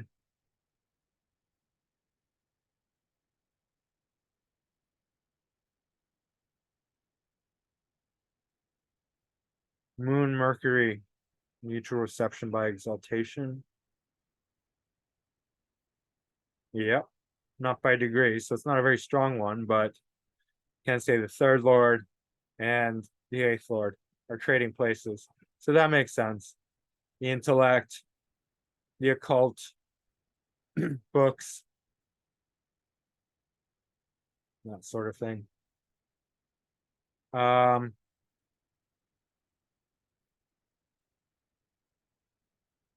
Hedonism. I mean, that's essentially what Satanism is. It's hedonism. It's indulgence.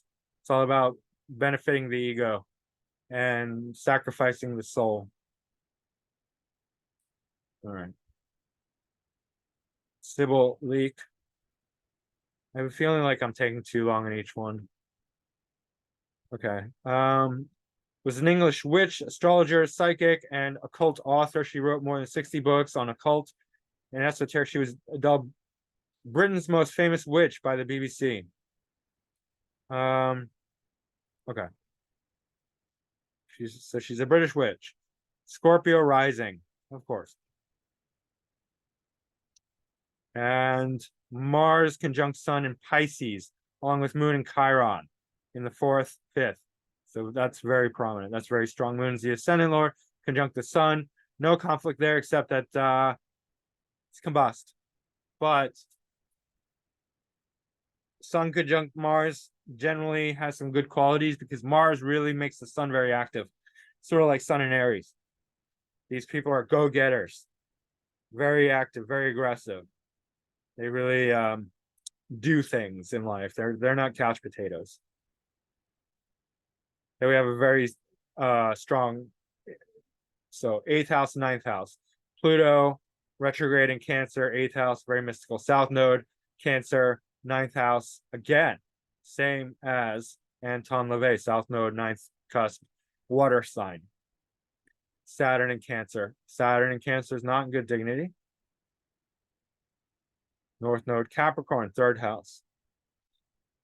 Mercury, Venus, Uranus in Aquarius in the 3rd, moving to the 4th. So Venus conjunct Uranus in Aquarius shows this person loves very abstract, high-minded, kind of Aquarian things. Venus is what we love. I mean, Moon is also what we love, but Venus is more like sensory indulgence, and Moon is heartfelt satisfaction.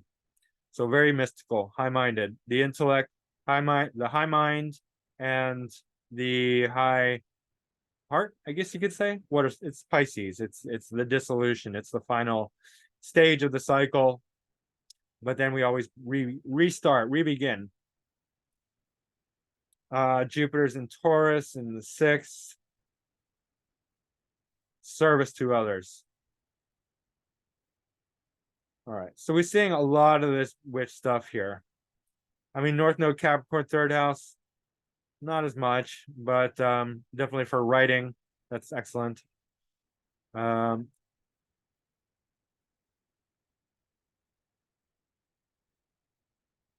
see.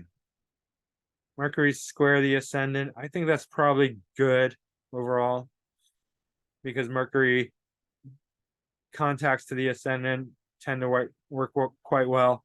Mercury in the 1st house or conjunct the ascendant is excellent. So the square is probably not too bad. I mean, it probably makes her expression much more aggressive, rough, harsh. But Mercury conjunct Venus, even though it's wide, is still quite good. And both dignified by Uranus and Aquarius, making her quite brilliant.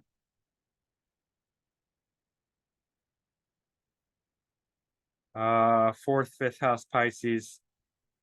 It's going to tie into, I mean, we can say grand water trine. It's not as showing the lines here, but you know, ascendant would be somewhere in between the South Node and Pluto, and close to Mars. Mars the ascendant lord. So grand water trine, why not? Saturn's retrograde. Some questioning authority, for sure. The law. And Neptune, Pluto, and the nodes.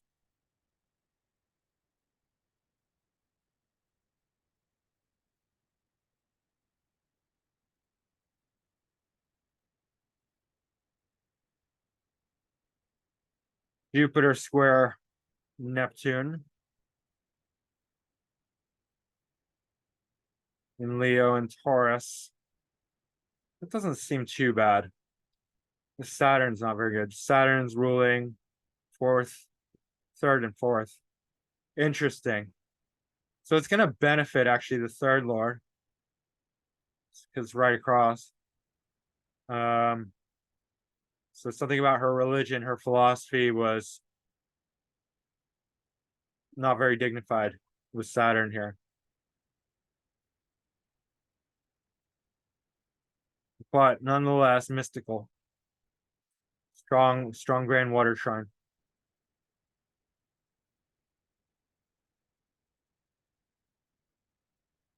And then Jupiter square Neptune.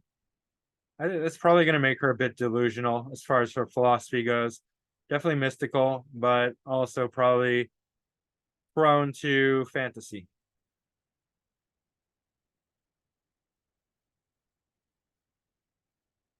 Rosaleen Norton. I have no idea who this person is.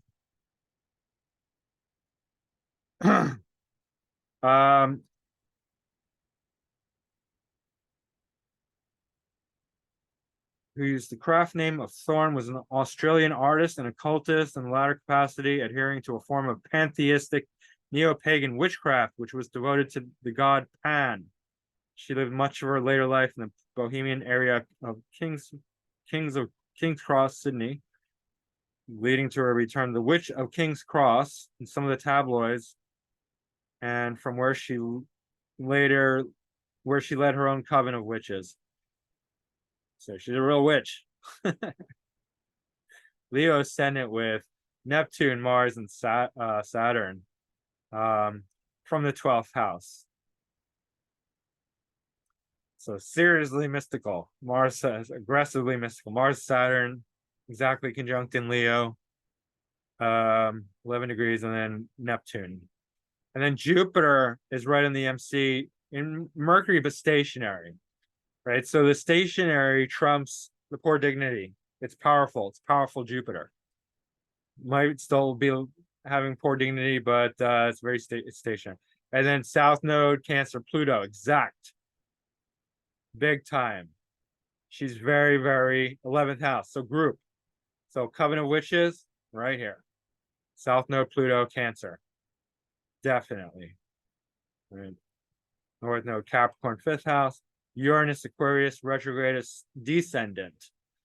So very shocking towards others, shocking relationships, radical relationships, very ideological relationships, brilliant people, right? She'll have like these relationships, she'll attract Uranian types to her, Aquarian types, these radical, brilliant kind of geniuses, crazy geniuses. Chiron and Pisces in the 8th. Jupiter's the 8th lord in the 10th. Moon's in Aries in the 8th house. Moon's in the 8th. Sun's in Libra, so her sun's a little weak in the 2nd house. Mercury, however, is very strong. Mercury's in Virgo in the 1st, moving into the 2nd. Venus in Scorpio. Venus trine Uranus or square, part of a T-square with Uranus and the ascendant, if you call that a T-square. But in any case, Venus square Uranus. So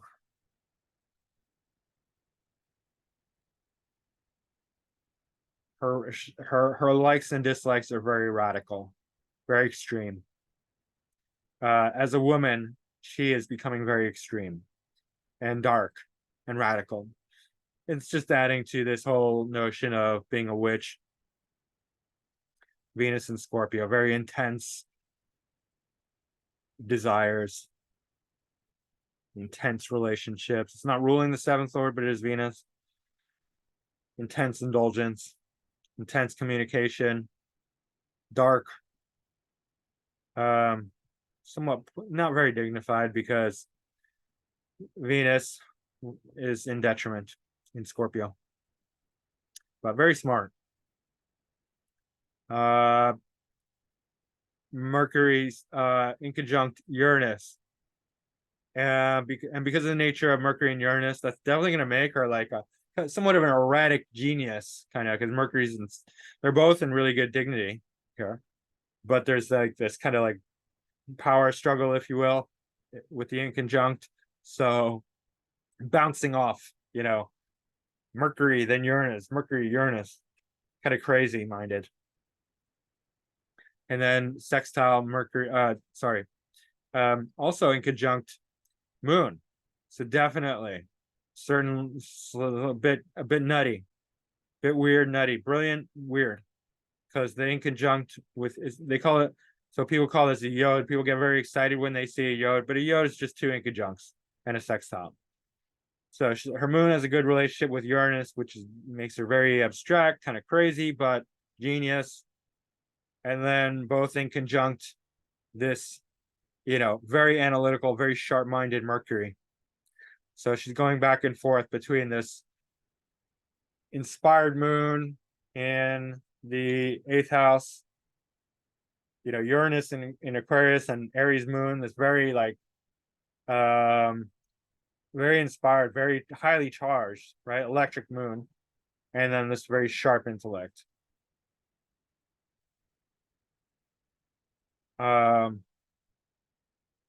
Mercury's also ruling the MC. Jupiter's ruling the 4th and the 8th. So hometown, home career. And that's interesting because they called her the witch of King's Cross, something like that. Yeah. But we can see like strong 8th house, Uranus, Mercury, Venus, and then South Node Pluto, Jupiter stationary, Jupiter station. Mercury's pretty slow, so Mercury's very strong as well. Mercury and Pluto are really strong, and just you can see, and then Pluto is very slow as well. So Jupiter is punching almost as high as Pluto. Jupiter slower than Neptune, right? So that's really interesting. So teacher, career. Gemini, writing, speaking, communicating. Pluto, almost stationary, South Node, Cancer. Very mystical. Okay. It's the Witch of King's Cross. Tommaso Palamidessi. I'm guessing he's Italian. Well, it says Italy right there. Was an Italian esotericist, precociously attracted by astrology, parapsychology, and yoga tantric doctrines. He was led by his manifold interest in the field of the occult and by his intense spiritual pursuit to build up an original form of esoteric Christianity, which he called archaeosophy. He founded the Rome Archaeosophical Society, which is still active and counts a few thousand members, both in Italy and the rest of Europe, mainly in Germany, Portugal, France. Okay. So he started his own religion or philosophy. So Taurus ascendant, 0 degrees. Now we can just see, okay, so Venus in Capricorn. So ascendant Lord Venus conjunct the MC, basically. 9th quadrant, really, but very close to the 10th house. But being that he started his own religion philosophy, this sort of makes sense as 9th. And MC in the 9th whole sign house, we have to include that as well. Then very strong Aquarius, Pisces, stellium, you could say. Uranus, Mars, North Node Sun exact, showing that he's going to be very worldly and create a name for himself and a new religion, if you will, in Aquarius, new ideology, Aquarius, 11th house. But Jupiter's in Pisces, Mercury's in Pisces, Chiron's Pisces, Moon's in Pisces. So highly mystical, highly esoteric. Jupiter's in domicile.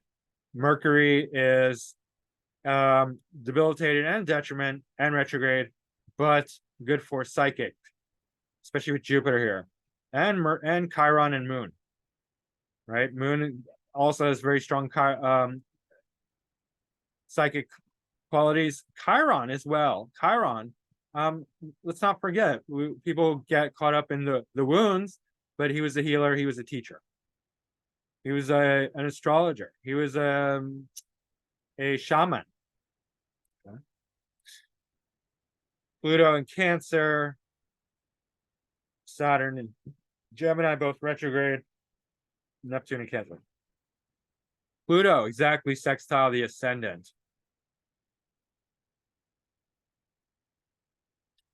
South Node in Leo. So let's see here. So Mars seems to be ruling the 8th. That's conjunct Uranus and North Node. Technically Jupiter's the 8th whole sign. Well, 8th whole sign house still applies because it's in Pisces domicile, 11th. So very strong 11th house mostly. 9th Lord, 11th, 8th Lord in the 11th, 8th Lord, well, 10th, actually. 10th moving into the 11th. So 11th house for a group network. 9th, religion, philosophy, in good dignity in the 11th house, groups network. And Saturn trine the node, Saturn trine the sun. Pluto is more trine Jupiter, right? And that's the ninth lord, eighth whole sign house lord. But in any case, you can see a lot of water, a lot of Aquarian influence. Not much Scorpio influence here, but Pisces, Aquarius, Cancer.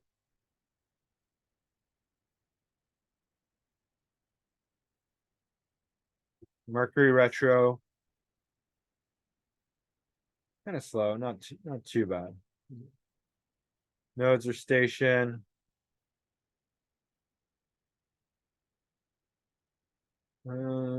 Saturn's retro, so questioning authority. Neptune and Pluto are retro. Okay, that's it. Jack Parsons. Now I know Jack Parsons. I recall Jack Parsons because I just saw this as Pluto stationary. Trine Mars, exact. Wow. Jack Parsons was involved with L. Ron Hubbard. And I almost included L. Ron Hubbard, but because he was involved in the occult, but he's in his own class. Right. But Jack Parsons, let's look. Was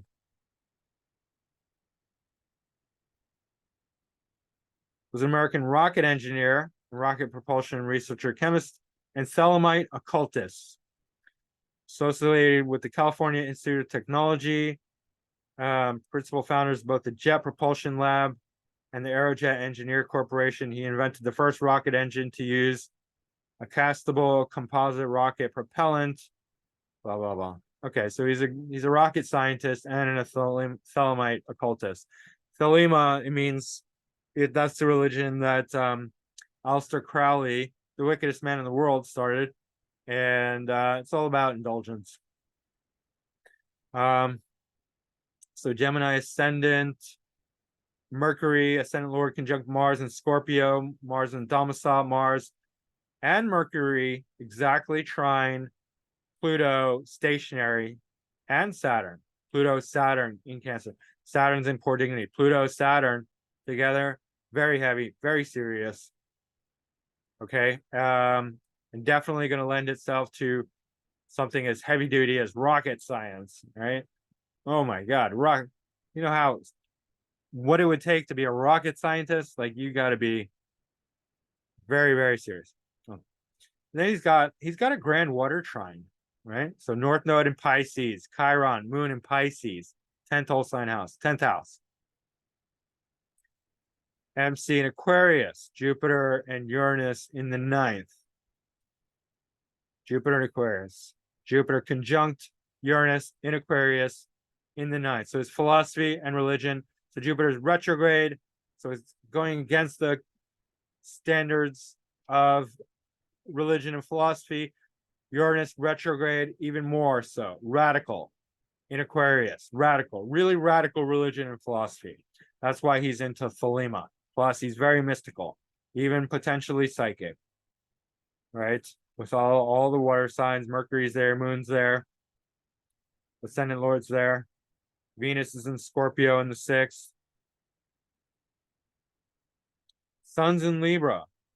So again, Aleister Crowley had his sun in Libra. Sun in Libra. This also grand air trine. This is amazing. He has 2 grand trines. Really quite a genius. I guess he'd have to be a rocket scientist, right? Neptune square Mercury and Mars. So a bit potentially delusional, especially in regards to his own ego. And intellect. A bit crazy, in fact, because Mercury, Neptune is at 0 degrees Leo in the 3rd quadrant, square Mercury, conjunct Mars and Scorpio. Now, Mercury's not in bad dignity here, but this is very aggressive for Mercury and square Neptune. It's the ascendant lord, drugs, alcohol. There was a lot of weird stuff going on with Jack Parsons. I mean, but you'd expect that with anyone who's practicing Aleister Crowley's religion, right? I mean, come on. Yeah, he was a genius probably in certain ways, but really a goddamn idiot, I gotta say in others, because how much of an idiot do you have to be to practice Aleister Crowley's religion, made up religion, which says do what you want, have sex with goats, do all the drugs, treat people like crap, hurt people, harm people, have sex with, you know, he was probably a pedophile. He did all kinds of stuff, you know. I don't want to say for sure that because I don't know, but probably.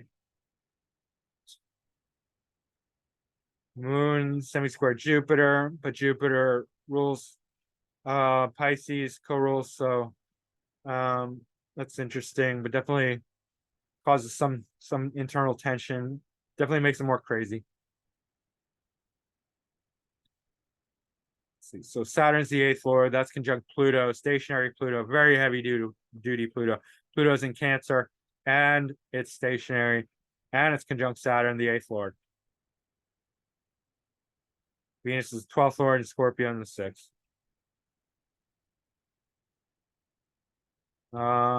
So he was into sex magic as well, along with yeah, that's I mean sex I think Aleister Crowley was also into sex magic, very gross stuff. A lot of it was nonsense, but some of it maybe did something. Who knows? Alrighty. Jupiter retro looks pretty slow. Saturn slow, kind of slow, I guess. Pluto station. Look, 0, 0, 0, 0, 0. Not moving at all. Super heavy duty Pluto. And so Pluto and Mars are strong. Mars is conjunct the ascendant lord. So very aggressive, very heavy-handed. Pluto is very deep thinking, psychological, serious, power control. So he was very obsessive, I'm sure, but mystical as well. Steiner. Now we just looked at his chart, so we won't spend too long, but he was an occultist, so I got to include him. Scorpio rising with Mars and Taurus conjunct Pluto. Right? And he was murdered. Mars is in poor dignity. It's in the 7th. Ascendant Lord in the 7th. Well, sixth quadrant, but conjunct 7th whole sign house, moving into the 7th. Yeah, it shows somebody who in this case helps sick people, right? People always coming to him, not necessarily sick, but weak, right? And he's solving their problems for them. But conjunct Pluto, because it's also in poor dignity, very bad. They murder him. South node in Cancer, 9th lord, 9th house. Sorry, 9th house. So very mystical, religious, philosophical past. Moon in Virgo, 11th house, spiritual community. Moon widely conjunct Saturn, so just really making him much more kind of strict inside, emotionally reserved. 3rd and 4th lord.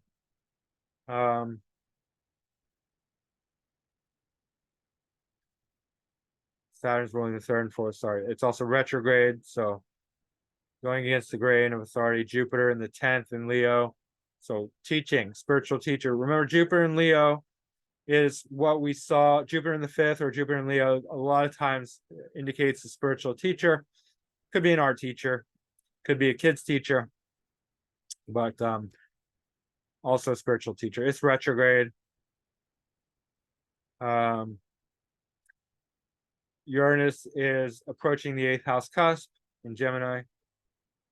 Uranus is square the sun in Pisces. Mercury is conjunct Neptune. That's very mystical in Pisces. And then Venus and Chiron in Aquarius. So 5th house as well. Jupiter's ruling the 5th in Leo in the 10th. Sun is the MC. So actually there's mutual reception between 5th and 10th. So that is spiritual teacher as a career. North Node in the third in Capricorn, so writing, communicating. I don't think he wrote much, but he was a very avid lecturer. He lectured a lot, and then his lectures were transcribed into books. Mars, Pluto, trine Saturn.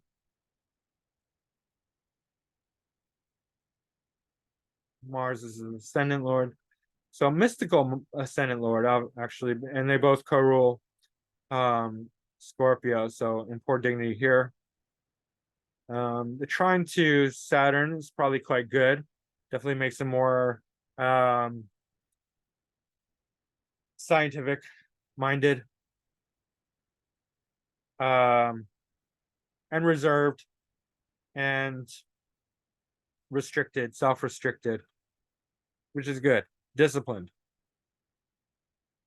Because it's a trine, so it's not unhealthy. The Uranus square the sun should make him quite erratic and prone to sudden things. Also, because it's coming up on that 8th house cusp, this definitely kind of ties into this Mars conjunct Pluto with the sudden death, being murdered. But this is very, very mystical right here. Let's check out the dignities. Jupiter, Saturn. Everything else is fast except for the nodes, which are retro. Uranus is slow. So Uranus is very potent. Relatively. I don't think it's that slow, but let's see. 11 days. Not really that big of a deal. I think that's everything because Jupiter's retro, so then his teaching is going to be unorthodox, which it was. And he was very psychic as well. And the last one we have is Martinus Thomsen. Never heard of this guy, but anyway. A Danish author, philosopher, and mystic, born into a poor family with a limited education, claimed to have had a profound spiritual experience in March 1921. So March 1921, that could have been Pisces, sun in Pisces. All right. This experience, which he called cosmic consciousness, would be the inspiration for the books he wrote later on and are collectively entitled the Third Testament. It could have been also Aquarius or Pisces. So either one would lend itself to that. Cosmic consciousness would be the inspiration for the books he wrote later on, and later collectively entitled the Third Testament. The Third Testament. That's pretty. What's the word? That's assumptive, I guess, of him. Some of his works have been translated in 20 languages.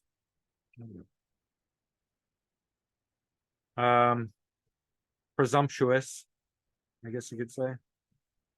Gemini ascendant with Neptune and Pluto in the 12th, conjunct the ascendant, and North Node in Gemini.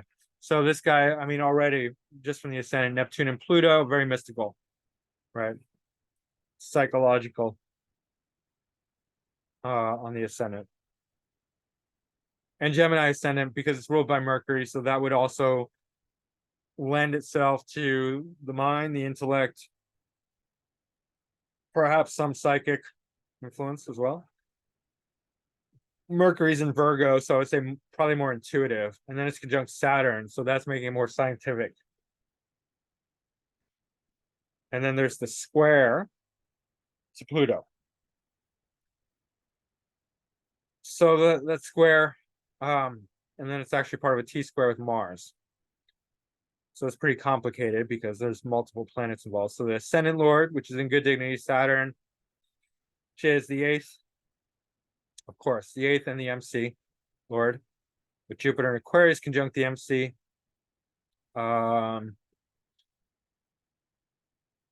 So 8th, 9th, and 10th Lord with the Ascendant Lord. It's very complicated. In the 4th whole sign house, 4th quadrant. So we'll call it 4th. So in the 4th, square Mars, where Mars is ruling 11th whole sign house. And 6th. 6th cusp. 6th and the 6th. 7th, moving to the 7th. Boy, that is very, very complex. And so I would say this man is very complex. There's a lot of aggressiveness with this, with Mars in the 6th, ruling the 6th.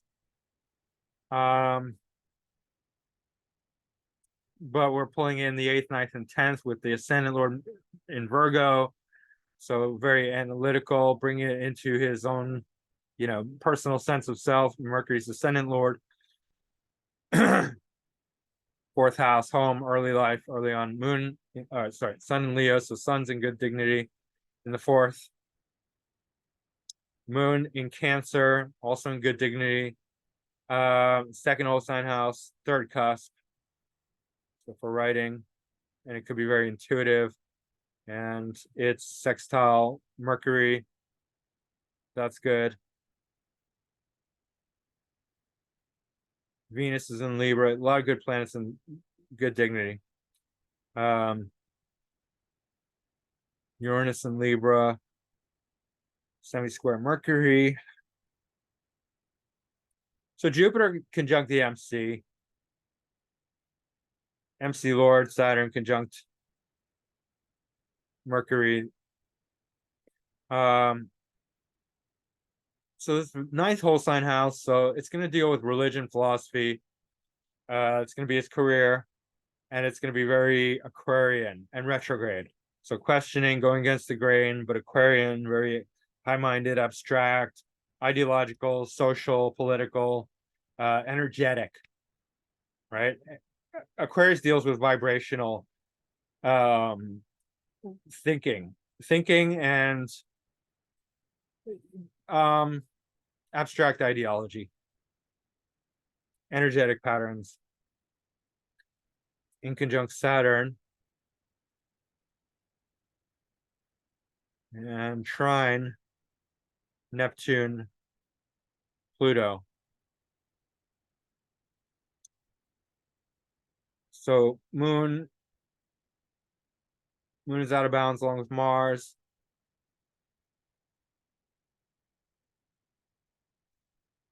Venus is slow, Jupiter is retro.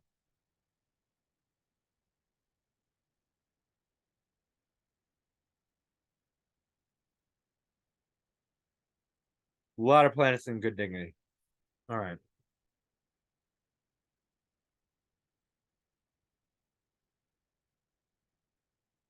So we have this influence of Pluto and Neptune right on the ascendant, as well as the North Node. So he's a bit self-obsessed, but also very mystical and psychological and occultic. Aggressive.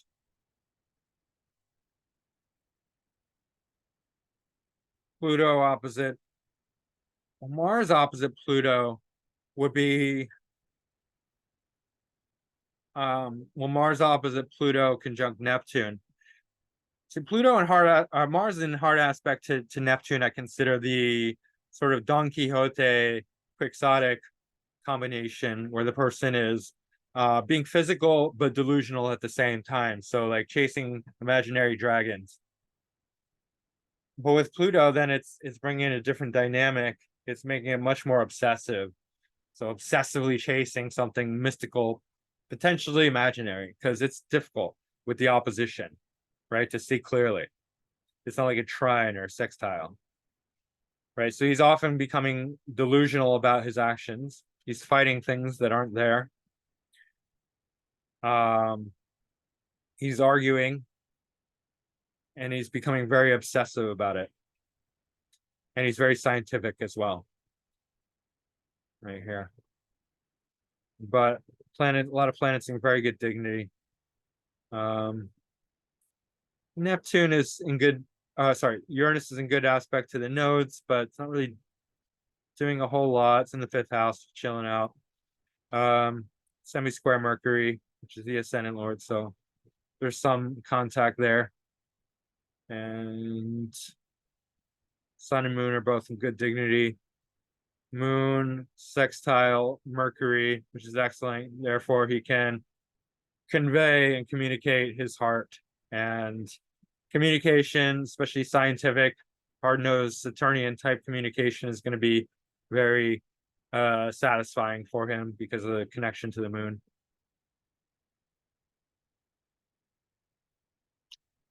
Yeah. And then Jupiter here, that's being a teacher, and it's trying the Neptune, Pluto. So good relationship with that. But yeah, this Mars is not great. The dignity is okay, but Mars opposite Pluto, definitely difficult. Very aggressive. Enemies, because Mars and Pluto are both just too heavy-handed to be friends. Although they both co-rule Scorpio. So I guess Scorpio could bring them together, but that's about it. Otherwise, very aggressive opposition. Like the square will make people really work really hard. The opposition is much more like enemies. When the planets don't get along. But there could be some friendships that apply to this. But then the square to Mercury and Saturn would definitely drive him towards this intellectual, scientific, analytical thinking. Okay. I think that's everything. Got to everyone. And yeah. That's it for the Astrology of the Occult. I hope you guys enjoyed it. Like, subscribe, share, leave a comment down below. Let me know what you think. And I will put together another video soon. Book a reading with me. You can email me directly at macroastrology.com. That's my website, macroastrology.com. My email is macrogoldmachine@yahoo.com. And I think that's everything. So I will see you again next time. And the mediocre astrologer signing off. Meh, he's okay. All right. See you again soon. Thanks. Bye.